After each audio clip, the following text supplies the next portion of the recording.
गोरी बहू का बंटवारा। बहू, अरे ओ बहू। जी माँ जी, कहिए। ये लो, ये मिठाइयाँ खा लो। अरे वाह माँ जी, आज ये मिठाई किस खुशी में? क्या देवर जी के लिए कोई लड़की पसंद आ गई क्या? अरे पगली, ये तो मिठाई की दुकान से गुजर रही थी तो सोची तुम्हारे लिए लेती चलूं। मेरे बेटे के लिए भी जैसी चांद सी सुंदर तू है, वैसी ही तेरी देवरानी भी इस घर में आ जाए। बस फिर उस दिन तो मैं पूरे गांव में देसी घी के लड्डू बांटूंगी। कौशल्या बातें कर ही रही थी कि तभी डोरबेल बज उठती है। चित्रा, अरे बहू जरा देख तो इस वक्त कौन आया है। चित्रा ने जैसे ही दरवाजा खोला तो राजीव एक मद्रासी काली सी लड़की को दुल्हन के जोड़े में साथ लिए खड़ा था। राजीव को ऐसे देखकर चित्रा ने अपनी सास पर तंज कसते हुए बोला, अरे ओ माँ जी, लो आ गई आपके लाडले बेटे की चांद जैसी सुंदर बहू। अब बांट लो पूरे गांव में देसी घी के लड्डू। ये सुनते ही कौशल्या दौड़कर दरवाजे पर आई और फिर काली बहू को देखकर हैरान रह गई। अयो अम्मा, पाए लागो जी। अरे बेटा राजीव, ये सब क्या है? क्या तूने सचमुच इस लड़की से शादी कर ली है? हाँ माँ, मुझे नीरजा बहुत पसंद है, इसलिए मैंने इससे शादी कर ली। माँ, आपको अपनी बहू पसंद नहीं आई? ये सुनकर कौशल्या हकबका गई और बोली, बहू बहू तो तू लाखों में ढूंढ कर लाया है बेटा। चलो बहू को अंदर ले आ या दरवाजे पर ही खड़ा रहेगा। कौशल्या अपने बेटे से बहुत प्यार करती थी, इसीलिए वो उसके सामने बहू को कुछ भी बोलकर उसे नाराज नहीं करना चाहती थी, इसलिए कुछ नहीं बोलती है। लेकिन काली और साउथ इंडियन बहू को देखकर वो मन ही मन बहुत ज्यादा किलस रही होती है। फिर एक दिन, अरे ओ नीरजा बहू, बहुत भूख लगी है, मेरे लिए कुछ खाने को ले आओ। तभी नीरजा किचन से अपनी सास के लिए सांभर और डोसा बनाकर ले आती है। ये क्या है बहू? अयो अम्मा, ये सांभर डोसा और नारियल की चटनी है जी। ऐसा खाना तो मैंने इस जन्म में तो क्या, पिछले 7 जन्मों में भी नहीं खाया है। फिर अभी कैसे खा लूं? मुंह से खाना है जी। चुप कर और उठा अपना इस सांभर ठूसा को। मुझे तेरा ये सांभर ठूसा नहीं खाना है और जा यहाँ से। तभी चित्रा वहाँ आ जाती है और बोलती है, माँ जी, मैं आपके लिए गर्मा गर्म आलू के पराठे बनाकर लाती हूँ। हाँ बेटा, जल्दी से ले आ। एक तू ही तो है जो मेरा इतना ख्याल रखती है, वरना कुछ लोगों का वश चले तो मुझे पता नहीं क्या अवाल बवाल खिलाकर मेरी जान ही ले ले। नीरजा का काला रंग उसके लिए अभिशाप बन गया था। उसे अपने रंग और तौर तरीकों की वजह से घर में बहुत ताने सुनने पड़ते थे। लो कर लो बात, उल्टे तबेसी तो शकल है, उसे भी आईने में निहार रही है।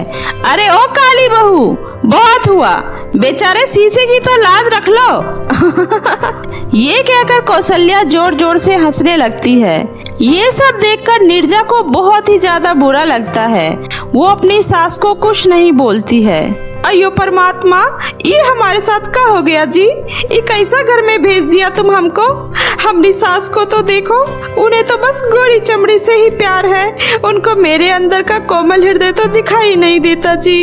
ये कहते हुए नीरजा की आंखें भर आती है। ऐसे ही कुछ दिन बीत जाता है। एक दिन कौशल्या की भांजी की शादी में सबको जाना था। अरे माँ जी, आप क्यों यहाँ मुंह लटका कर बैठी हैं? आप तैयार नहीं हुई? अब क्या बताऊँ बहू, मैं शादी में क्या मुंह लेकर जाऊं बड़ी बहू?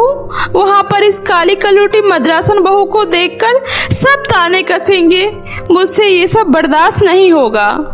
ये सुनकर चित्रा ने अपनी सास को समझाया, माँ जी, हम यही तो चाहते हैं कि शादी के उस समय सभी लोग उस काली मद्रासन की बेइज्जती करें और ये काली तंग आकर हमारे देवर जी को छोड़कर भाग जाए। फिर उसके बाद तो हम अपने देवर जी के लिए चांद सी गोरी बहू तो ला ही सकते हैं ना? हाँ हाँ, अरे ये तो मैंने सोचा ही नहीं। और फिर उसके बाद सभी तैयार होकर शादी में जाते हैं। शादी में जैसे ही दोनों सास बहू ने प्लान बनाया था वैसा कुछ नहीं हुआ। शादी में नीरजा के ऊपर कोई खास ध्यान नहीं दे रहा था। तभी चित्रा सबका ध्यान नीरजा की तरफ करते हुए बोलती है, अरे भाभी, लो मिलो मेरी छोटी देवरानी से, इसे लाखों में चुनकर लाए हैं मेरे देवर जी। आय हाय, तेरे देवर को इस काली कलूटी में ऐसा क्या दिख गया जो इसे ब्याह कर लिया? अरे हमारे गांव में तो इससे काली भैंस भी ना होती होगी। हाँ चित्रा, आखिर तुम्हारे देवर ने ऐसी लड़की से क्यों शादी कर ली? मुझे तो ये बिल्कुल जोकर लग रही है। तुम लोग कैसे दिन रात इसकी शक्ल देखकर रह लेती हो? ऐसा बोलकर सभी हंसने लगते हैं। जहाँ ले जाओ वहाँ ऐसे ही बेइज्जती कराती रहती है। अब इसका कुछ तो करना ही पड़ेगा। और फिर शादी से घर आने के बाद कौशल्या चित्रा और नीरजा को अपने पास बुलाती है और कहती है, नीरजा, तुम अच्छे से जानती हो कि मैं अपने बेटे के प्यार की वजह से तुम्हें इस घर में झेल रही हूँ, वरना मेरा बस चले तो मैं अभी तुम्हें धक्के देकर घर से निकाल दूँ।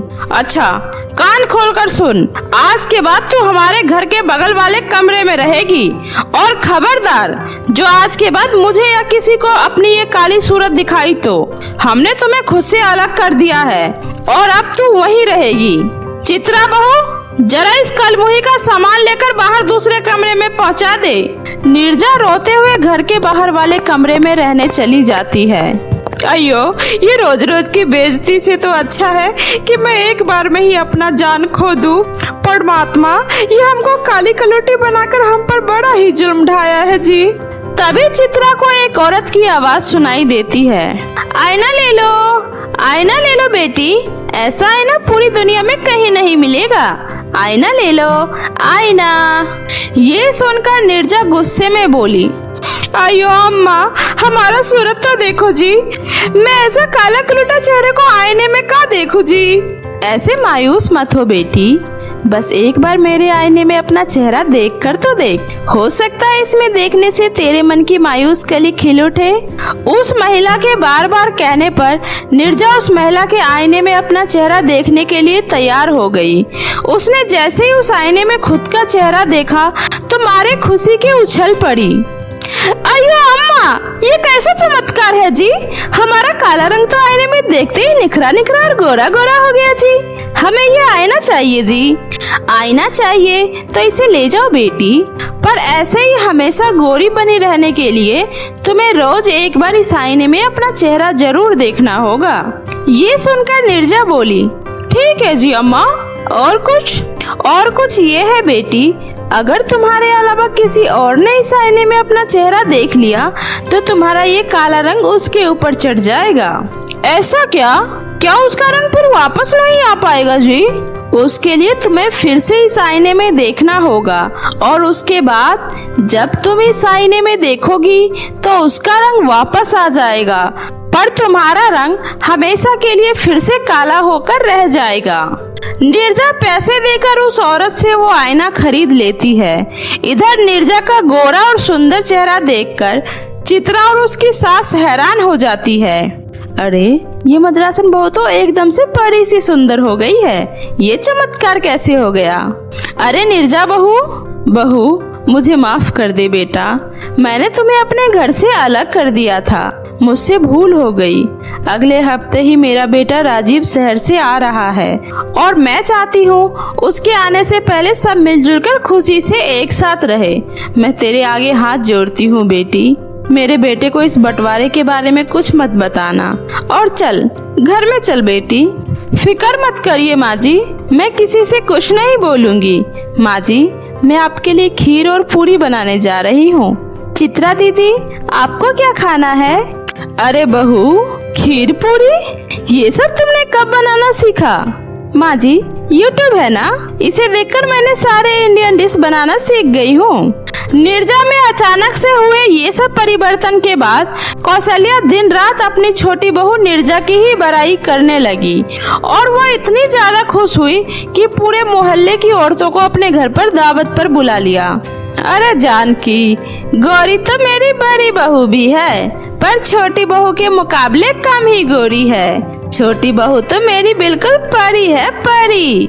उसमें सुंदरता के साथ साथ सारे संस्कार भी हैं। हाँ कौशल्या, वाकई तेरी छोटी बहू बहुत ही सुंदर है, उसके सामने तो चांद भी फीका लगता है। क्यों बड़ी बहू, मैं सही कह रही हूँ ना? चित्रा उसकी बात का कोई जवाब नहीं देती है और चुपचाप वहाँ से चली जाती है।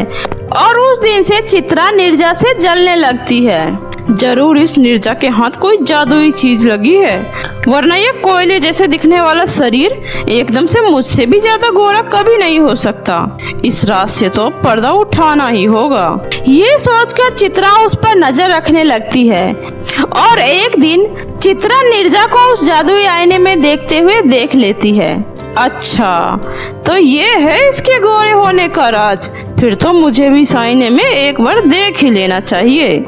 यही सोचकर चित्रा नीरजा के कमरे में जाकर उसका जादुई आईना चुरा लेती है और फिर उस जादुई आईने में खुद को निहारने लगती है। लेकिन जैसे ही उसने आईने में अपनी शक्ल देखी, वह जोर जोर से चीखने लगी। हे भगवान, ये क्या हो गया? मैं तो एकदम काली कलर दिखने लगी। अब क्या होगा? माँ जी, मुझे बचाओ माँ जी। चित्रा की आवाज सुनकर कौशल्या और नीरजा उसके पास आती है। अरे ये क्या कर लिया बहू? तुम इतनी ज्यादा काली कैसे हो गई बहू? ये सब इस आईने में देखने से हुआ है माँ जी। दीदी, ये आईना आपके पास? दीदी, आपको इस आईने में नहीं देखना चाहिए था। ये तो बहुत ही गजब हो गया। उसके बाद नीरजा उस जादुई आईने की सारी सच्चाई अपनी सास और चित्रा को बताती है। सब सुनने के बाद चित्रा कहती है, नीरजा, तुमने इस काले रंग और अपने मर्दरासन होने पर बहुत ही अपमान सहा है। और तो और मैंने भी लोगों के साथ मिलकर तुम्हारा खूब मजाक उड़ाया है और मुझे आज उसी की सजा मिली है। मुझे ऐसे ही काली रहने दो, यही मेरे पापों का प्रायश्चित होगा। इसलिए अब मैं तुम्हें दोबारा उस दर्द से नहीं गुजरने दूंगी। मैं तुम्हें इस जादुई आईने में दोबारा से कभी नहीं देखने दूंगी। चित्रा रो रही थी। तभी नीरजा चित्रा के हाथ से उस जादुई आईने को लेकर उसमें अपना चेहरा देख लेती है। उसके आईने में देखते ही नीरजा फिर से पहले जैसे ही काली हो जाती है और चित्रा फिर से गोरी हो जाती है। तुमने ये क्यों किया नीरजा? दीदी, अब तो आपको समझ आ गया होगा कि लोगों की कदर उसके रंग से नहीं बल्कि उनके अच्छे गुणों और चरित्र से होता है। हाँ बहू, तुमने आज मेरी आंखें खोल दी। तुमने बिल्कुल सही कहा और तुम बहुत ही ज्यादा खूबसूरत हो। तुम्हारा दिल सबसे सुंदर है और अब तुम मुझे इसी काले रंग में पसंद हो। तो मेरे प्यारे दोस्तों, कैसी लगी आपको मेरी ये कहानी? मुझे कमेंट करके जरूर बताएं। कहानी अच्छी लगी हो तो इसे अपने दोस्तों के साथ भी शेयर करें। और हाँ दोस्तों, अगर आपने अब तक मेरे चैनल जादुई टीवी को सब्सक्राइब नहीं किया है तो जल्दी से नीचे लाल बटन दबाकर अभी सब्सक्राइब कर ले। तो मिलती हूँ ऐसे ही फिर किसी नई मजेदार जादुई कहानी के साथ। तब तक अपना ध्यान रखें। बाय बाय दोस्तों।